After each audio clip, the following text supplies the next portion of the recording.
Ես պնդում եմ, որ առաջին ժամկետում Նիկոլ Փաշինյանի թերությունը այն էր գլխավոր, որ նա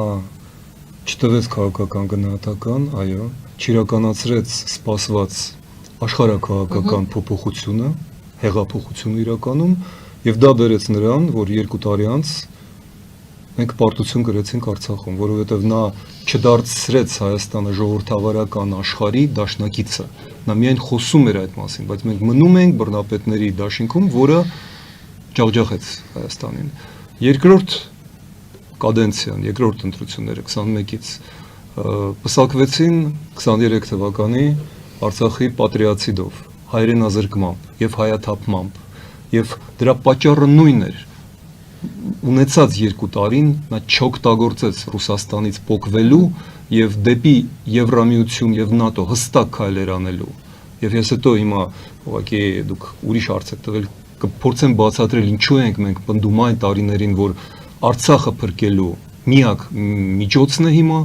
եթե Հայաստանը դառնա Եվրամիության պատասխանատվության գոտի, Միացյալ Նահանգների նույնպես այդ ժամանակ մի քիչ ուրիշ էր աշխարհաքաղաքական վիճակը։ Եվ ես հիմա պնդում եմ, որ ոչինչ չի փոխվել Փաշինյանի գլխավոր գաղափարական թեսերում, նրա աշխարհայացքում եւ նրա վարած քաղաքականության մեջ։ Եվ ես հիմա ասում եմ, երրորդ անգամ, եթե ժողովուրդը նույն սխալը կատարի եւ ընտրի նրան, ապա արդեն 12 ամիս անց այն բանը, ինչ կատարվեց 3 օրում Արցախում, 23 թվականի սեպտեմբերի 19-ից մինչև 21-ը, հայաթափումը, սպառնալու է ողջ Հայաստանին, որովհետև անկլավները տրվելու են անմիջապես ընտրություններից առաջ, ընտրություններից հետո, եթե ոչ առաջ, Արարատյան դաշտից կտրվելու են Վայքը, Վայոց ձորը եւ Սյունիքը, Վրաստան հիմնական ճանապարհներից մեկը անցնելու է փաստորեն ադրբեջանական վերահսկողության տակ, եւ դա կբերի զանգվածային արտագաղթին։ Այդ զանգվածային արտագաղթը կանգնացնելու, կանխարգելու աշխարհաքաղաքական պարտությունը Հայաստանի, կանխարգելու միակ ձևն է հենց հիմա անմիջապես հայտ ներկայացնել Եվրամիություն եւ այստեղ ստեղծել Եվրամիության, ՆԱՏՕ-ի ռազմաբազաներ։ Մի խոսքով մի ամբողջ ծրագիր, որ ես հիմա չեմ ուզում իմ գործընկերներից ժամանակ խլեմ, եթե հարցը տրվի, մենք ունենք այդ ծրագիրը, բայց առաջին քայլը պետք է լինի հայտը Եվրամիության անդամակցության։ 22-23 թվականին, երբ ես արտախորհրդարանական ձևաչափով մասնակցում էի, մենք ամիսը մեկ ընդդիմությունը հավաքվում էր եւ այն ժամանակ առաջարկվեց համալրել 44-օրյա պատերազմի հանձնաժողովին կազմը եւ ես հրաժարվեցի, ասելով, որ ես վստահ եմ, որ դուք չեք տալու քաղաքական գնահատական, որ նախկին եւ ներկա իշխանությունները իրար վրա են գցելու մեղքը եւ բացի փաստահավաք առաքելությունից, որը առանձին ձել կարող եք անել, ես չեմ մասնակցելու այս կրկեսին, ես այդպես էլ ասեցի եւ ասեցի, որ կգերադասեմ Եվրոինտեգրման հանձնաժողովի աշխատանքին մասնակցել, ասեմ նաեւ, որ այդ տարիներին ընդամենը 2 նիստ էր այդ Եվրոինտեգրման խորհրդարանական հանձնաժողովի անցել, որին մասնակցում էր Արամ Սարգսյանն ու ես, որը միացավ դա։ Այսինքն ոչ գնահատական ոչ միայն չի տրվել, հիշեցնեմ, որ 44-օրյա այս պատերազմի կիսատ պրատ զեկույցը մտավ արխիվ եւ գաղտնի է հիմա հասարակության համար եւ սա խայտառակություն է, սա քաղաքական ապտակ է մեր հասարակությանը եւ տասնյակ հազարավոր ընտանիքներին, որոնք մասնակցել են, որոնք կորուստներ ունեն, որոնք փախստական են դարձել եւ մենք հիմա գաղտնի ենք պահում այդ խայտառակության պատճառները, ինչ քաղաքական գնահատական, սա կոծկում է այդ հանցագործության։ Պարոն Արշակյանը, քաղաքական այն կամերտոնն է, որով ստուգում են բոլոր ուրեմն քաղաքական առաջի գործիքների տոնայնությունը եւ չափն ու ձևը։ Եվ ինձ համար զարմանալի էր, երբ որ նման կոմերտոնը, քաղաքական կոմերտոնը համարեց, որ մենք Ռուսաստանին թալանել ենք, հայերին եւ ռուսներին սրբացնելով, որ մեր ձեռը իբր sense ենթատեքստում կարելի է պատկերել, մեր ձեռը կրակներ են եւ խեղճերին պարտադրել են մեզ գրավել։ Դուք հասկանում եք, պարոն Աշակյան, ես հաստատ համոզված եմ, որ սա ոչ թե դուք արտահայտություն այդ արեցիք, ոչ թե իրոք խորապես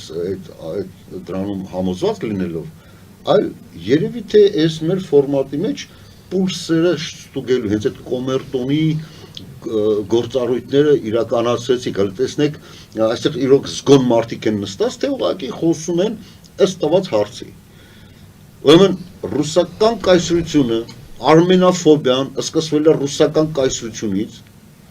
Լաբանով Ռոստովսկու օրոք։ Եվ այս արմենաֆոբիան, որը այս տարածաշրջանում, թե Օսմանյան կայսրությունում, թե Կովկասում տարածել են հենց ռուսները։ Հենց ռուսները իրանց շովինիստական հիմա էլ են ռուսներին պարտադրում հարձակվել Ուկրաինայի վրա։ Ռուսներին պարտադրել են Կովկասյան ազգերին գենոցիդ անել։ Ռուսներին պարտադրել են համատեղ 1915 թվականի ցեղասպանությանը ծրագրավորել եւ թուրքերի հետ միասին իրականացնել։ Ես ինչ եք ասում։ Ռուսները կարող են դասվել, եթե ոչ թիվ 1, ապա թուրքերի հետ միասին թիվ 1 թշնամի։ Հայ ժողովրդի այսօրվա վիճակին բանը եւ վերջում պարզվում է, որ մենք պետք է ազատագրման շարժման մասնակցենք։ Ընդ որում ում դեմ չգիտենք, որովհետեւ ռուսը չի ուզում իրան պարտադրել են այդպես գնացեք։ Այսինքն ռուսներին պարտադրողների դեմ պետք է մեր ազատագրումը բանանենք։ Ո՞վ է պարտադրել ռուսներին։ Նիկոլական ոճով կիսատ պրատ ասեցիք, այսինքն ով է պարտադրել։ Սրբազան դաշինքը 1825 թվականին կնքված։ Բերլինի կոնգրեսը, Բերլինյան կոնգրեսը 1871 թվականին կնքված։ Ես ասեցի Մալթայի օրդենը 1889 թվականին նրանք պարտադրել են Ռուսաստանին Կովկասը վերցնել հսկողության տակ եւ Հայաստանում, Ուրաստանում լրացական պետություն ամրացնել։ Ես հիմա չեմ ուզում պատմության Ռուսաստանի շահերին հետ համընկնում էր դա, թե ընդհանրապես Ռուսաստանը կան ռուս իմպերատրի թողած փաստերը, փաստաթղթերը Ալեքսանդր Առաջինի, այստեղ գեներալ Պասկևիչի, որ ասել է մեզ պետք չի սա, պետք չի այս երկիրը, կապ ֆինանսների նախարարի թողած փաստաթղթերը, որ հայկական մարզ ստեղծելը դա մեր համար վնաս է ռուսասականին, նույնիսկ Կովկասից մենք պետք է հեռանանք, որտեղ այստեղ ոչինչ չկա, չայ չկա, համեմունք չկա։ Ես ասում եմ ռուսներ, այսինքն պատմություն հարկավոր է ուսումնասիրել։ Դու ես չգիտեմ ում ուսումնասիրենք։ Բայց ես ասում եմ Պասկևիչի նամակը իմպերատրի նամակը ֆինանսների նախարար դա հայերեն է տպվել, ես դա հայերեն եմ կարդացել։ Կոմունիստական ռեժիմի օրոք։ Ես իմիջիայլոց կոմունիստական ռեժիմի օրոք նաև կրթություն եմ ստացել եւ առողջապահություն։ Դուք էլ եք այնտեղից։ Պատմական փաստեր կան, որ Ռուսաստանը չի ուզեցել գալ, որտեղ սա եղել է բեռ։ Այլ բան է, որ շատ վատ է արել Ռուսաստանը։ Նշանակում է արդյոք, որ հիմա ուրախ Ռուսաստանը պետք է դուրս գա եւ դուրս Հիմա էլ Ռուսաստանը լքել է Հայաստանը գնացել է։ Այդ դեպքում ինչու են ուզում գրպանից դուրս գալ, ուրեմն Ռուսաստանը ինքն է գրպանից գուցե ուզում հանել եւ տեսեք կարևոր պատասխանատվության եւ ազդեցության խնդիրը կա։ Ռուսաստանը ուզում է դա պահել որպես իր տնամերձը Հայաստանը, բայց ոչ պատասխանատվության տարածքը։ Դրանք տարբեր բաներ են։ Թող մնա մի բան կանենք, կվաճառենք, ոնց որ արեցին 15 այդ իմիջան Լոբանով Ռոստովսկու ավելի ծանր Սազոնովը արտաքին գործերի նախարար նա ավելի վատ բան է ասել է թող թուրքերը հայերին կոտորեն, տարածքը azատվի, որ Կոնստանտինոպոլիսը գրավելու թուրքերին տեղափոխել։ Բայց մեր հարցն է Փաշինյանը փորձում է դուրս գալ, թե ոչ։ Ջրպանից փորձում է դուրս գալ, դուք ասացիք, եթե անգամ Փաշինյանը ծնվել է, ես արդեն երկրորդ սրոք նստած եմ եղել ազգային ազատագրական շարժման համար, ուղղակի 1975 թվականին հուլիսին ծնվել է Փաշինյանը, չէ՞։ Ես երկրորդ սրոքով նստած եմ եղել։ Հիմա դուք ասում եք Փաշինյանը ում դեմ պետք է սկսենք։ Ռուսական, տեսեք։ հիմա եվրազիական ազդեցության գոտու դեմ։ Դուք մենք խոսում ենք պատասխանատվության մասին, չէ՞։ Հիմա կա ռուսներն ասում են թող մնա, Սիբիրն էլ թող մնա, նրանք Ալյասկան էլ ասում են թող մնա։ Մեկ նախադասություն թույլ կտաք։ Համեցեք։ Ես վերջացրել եմ, ես ասել եմ։ Ես ընդհանրապես հիշեցնեմ, որ ես համաձայն եմ Արցախյան շարժումը եղել է հայոց ազգային ազատագրական դարավոր շարժման շարունակությունը, բայց բառացիորեն 2-3 օր առաջ ազգային ժողովի ամբիոնից Փաշինյանն ասել է, որ Լեռնային Ղարաբաղի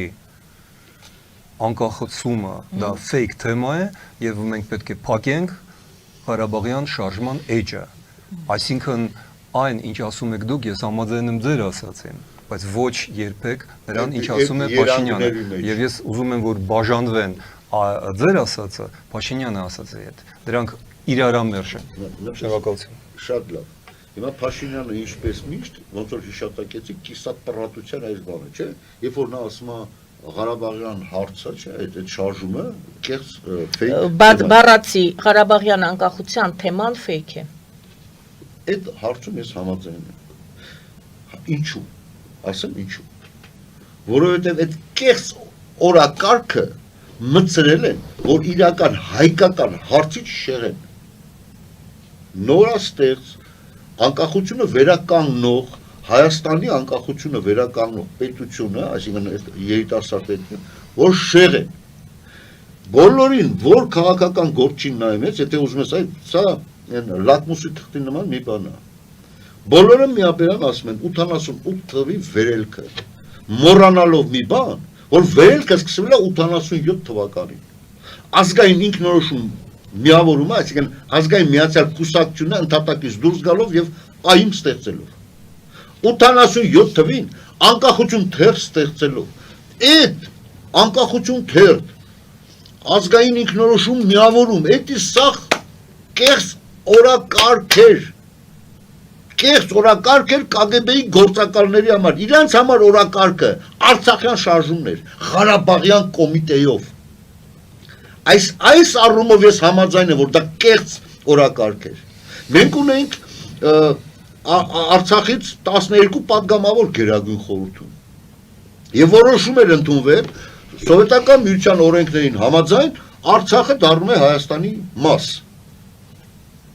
Ես ինձ հարց տվեք, այդ որ Արցախին հայտարարում են անկախ, փաստորեն ինքը անկախացել է Հայաստանից։ Եվ որ փուլում եւ ինչ իրավական փաստաթղթով է, որ Հայաստանից ինքը անկախացավ։ Նորից կիսատ պռատ, իրավական տանկը հենք չդնելով, ովքեր են արել դրանք, մշտապես Հայաստանի իշխանությունները ռուսական գործակալական ցանցի կոնտրոլի տակ եղած գործիչները Լևոն, Ռոբերտ, Սերժ եւ հիմա էլ Նիկոլ։ Նպատակը իրանք պահում են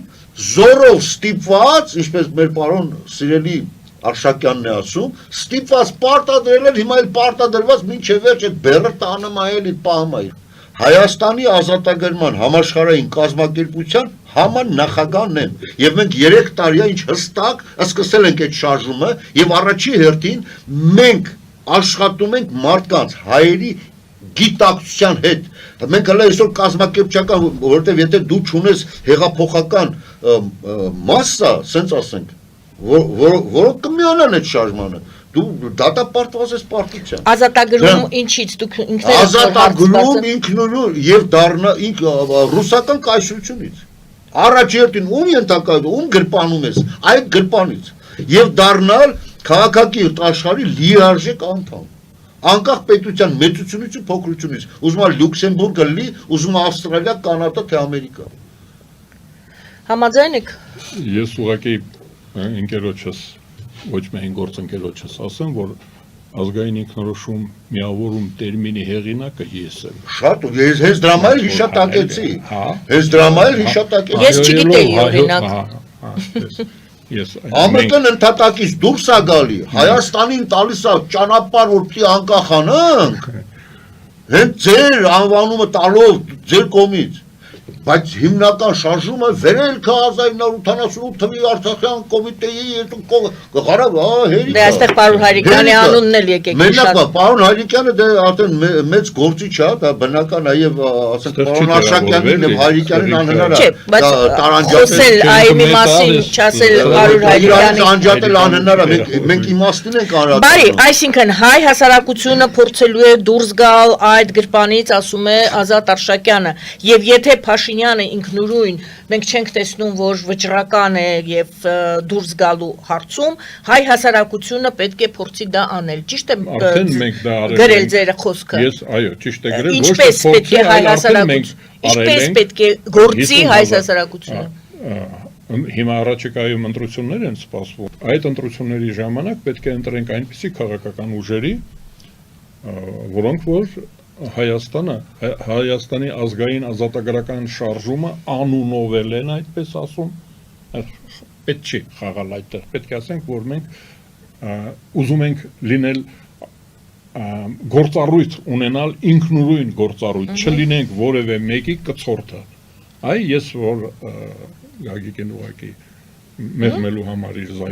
զայրույթը, ասեմ, որ այդ կցորդ լինելու, այ հիմա մենք դրանից ենք ուզում ազատվել։ Այստեղ հիմա ես փորձում եմ իրեն խրախուսել,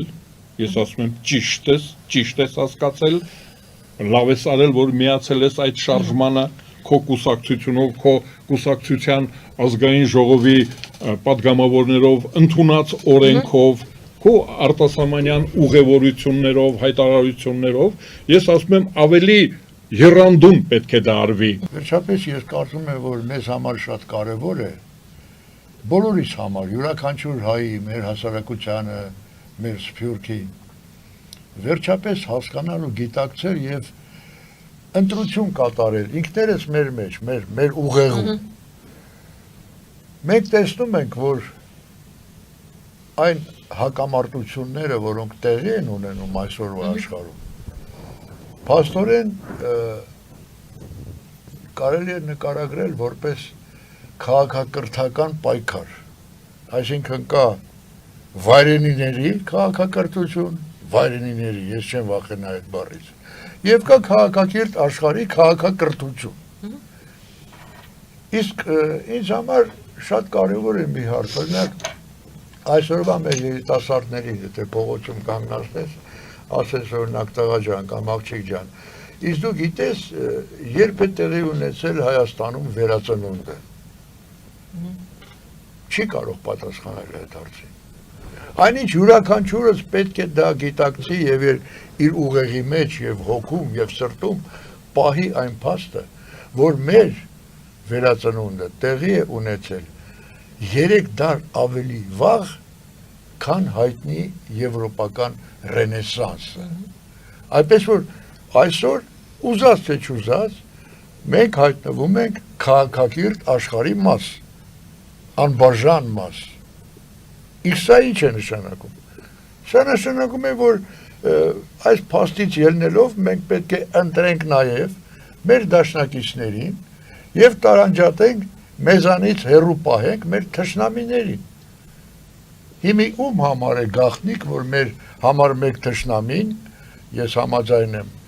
պարոն Գագիկ Սարուխանյանի հետ, մեր համար մեկ թշնամի ինչպես եղել է, այնպես էլ կա Ռուսաստանը, ռուսական կայսրությունը։ Հարգելի Ազատ, ես շատ եմ ձեզ հարգում, բայց մի բան պետք է ձեզ հիշեցնեմ։ Եթե ուշադրություն դարձնենք հայտնի բանաստեղծներ, ռուս բանաստեղծներ Պուշկին եւ Լերմոնտովին, Նիմիտա Ռասինյանը, մենք կտեսնենք, որ ինչ վերաբերում է Կովկասին, այնտեղ դա միշտ առաջին ջութակն է եղել իրենց պոեզիայում։ Եվ ձեր ասած այդ ամսաթվերը, որ դուք թվարկեցիք 1800 չգիտեմ որ թիվ եւ այլն, դրանից շատ ավելի վաղ եւ մի այլ մեծ ռուսական պոետ Ֆետը այդ նույն թեմայի շուրջ միշտ իր բանաստեղծությունները ստեղծել են, կներեք տավտոլոգիայի համար։ Այնպես որ այդ կայսրամոլ, կայսրական Ցավալապաշտ։ Գիտակցությունը միշտ եղել է ռուսաստանյան քաղաքականության համար մեկ խնդիրը։ Համարում եք, որ Ռուսաստանի Ռուսաստանը գոյություն է ունեցել եւ 1000 տարի զավթել է այլոց, ուրեմն այլոց հողերը գողացել է, թալանել է այլոց ուրեմն ունեցած չունեցածը եւ ինքը ոչինչ չի ստեղծել։ Իհա, իրենց քաղաքակրթությունը ոչինչ չի տվել աշխարհին։ Դա եվրոպական քաղաքակրթության ծայրագավառն է։ Ռուսաստանը Եվրոպա է։ Դա եթե դուք քաղաքակրթության մասն եք խոսում, պարոն Վարդան, եթե քաղաքակրթության, ուրեմն Ռուսաստանը եվրոպական քաղաքակրթության կրողն է, պարբերաբար բեսպաշտնի եւ բեսմիլնի է լինում։ Ես դա եմ ասում։ Ոչ, ցավոք սրտի կրողը չէ։ Ռուսները Պարտողն է, ոչ թե կրողը։ Դե հիմա ծայրագավառը